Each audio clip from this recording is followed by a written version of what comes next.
as we prepare to go into a channel with Lee, let us step our intellect aside, put it in the back seat, and instead connect in to your heart. You may even place your hand on your heart so you connect in with the innate wisdom and intelligence of your heart. Ask your heart's wisdom to come closer into your triad of your brain, pineal, and heart. And with that connection, that is where you receive intuitive guidance. And that is where you can discern what's coming in from your intuition and receive whatever message you need to receive. And let us together create a collective group where we will hear a message from Kryon that's addressing this particular collective group of souls that are now gathered. Kryon doesn't deliver messages just in the air to no one. Kryon delivers messages to the collective group that is gathered to listen and hear. That is how special you are, individually and collectively, as we come together in a soup of oneness to receive this message.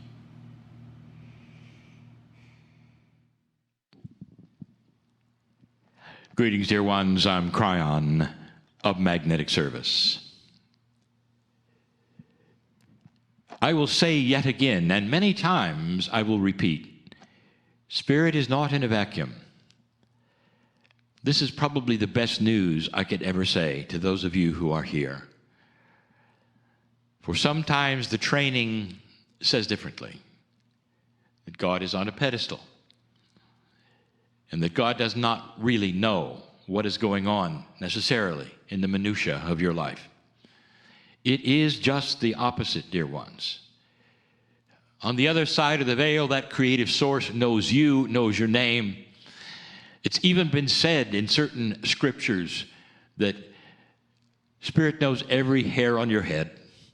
That is a metaphor that just says you are known by God, not just your name, but as perhaps you would know your children. A child of God, some have said, it is like that. That is the love that is here for you. A little later, when we get into that which is the circle of 12, and we walk you yet again through that meditation and through all of the metaphors and guide you into another kind of reality, this is what we teach. It is a time to understand the closeness you have to Spirit, closer than you thought. Healing is the subject, and we have told you that healing can be many things. Indeed, you don't have to be diseased to sit in these places and ask for healing. The kinds of healing that we speak of go far, far beyond even the corporeal. The healing of memories, the healing of anxiety, fear. All of these things are dysfunctions that you might have as you would come here to this safe place and want to just sit with us for a while. And indeed, we see you there. It is an interesting kind of puzzle that I will say to you again. I know what's happening, and the puzzle that is interesting to you is that the areas of energy that we speak about are multi-dimensional areas. They are not that which you have in 3D. Distance does not matter. Time doesn't matter. I speak now perhaps to those who might be listening later. And to those I say, it is no different now to later. For I know who's listening later. This is the beauty of a God that can see all and know all. I am part of that collective, dear ones, from the other side of the veil. I have never been human. My partner knows this and sees things, even as I speak to him, that you don't get to see. Sometimes there's a majesty that he can't even describe. That the love that we have for you, it goes beyond time. So when you are listening to this now, and that is you call live, it may be one thing. You may listen to it again. Others may come and listen to it at another time or place. The recording, that is the sound, may be that which someone is listening to a year from now. But I'm speaking to you now. The now is therefore defined as you and I looking at each other right now. Now, no matter when your clock says now is. Did you get that? This is the beauty of a multidimensional creative source, known by God no matter what time it is in your life or whenever you receive the message. Healing, dear ones, is very similar to this. And it's simply the most unsimple thing you can imagine. It's complex. Too complex even for this discussion right now. Way too complex. But I will give a hint of what I want to tell you here. There are puzzles in healing, are there not? Let me speak to the healer who is here, listening, watching. Isn't it interesting that you can develop a very powerful protocol that is a healing protocol? One that you have used and developed and seen happen. You've seen miracles, either in your chairs or on your tables or even long distance, haven't you? You've seen those who have come to receive certain kinds of things from you, and you actually have delivered that with the modalities that you've had, that you've intuited, that you're using. That is what healers do. And isn't it interesting that even though you will do the same kinds of things to every single human being as they need them, as you intuit them, some of them will instantly heal and some of them will never heal. You know I'm right. Isn't it interesting that there's such a variety of differences even within your own patients? How does that work? Well, every single healer knows this because they've seen it over and over. And if they are wise, and most are, they will ask their patients or their friends or whoever it is that they're working with to first give permission to heal. In other words, there is something there, dear ones, that requires you give either intent or awareness to the healing that is going to occur. This is why, dear ones, you can pray and pray and pray and pray for an individual or a group or whatever, and there's no change.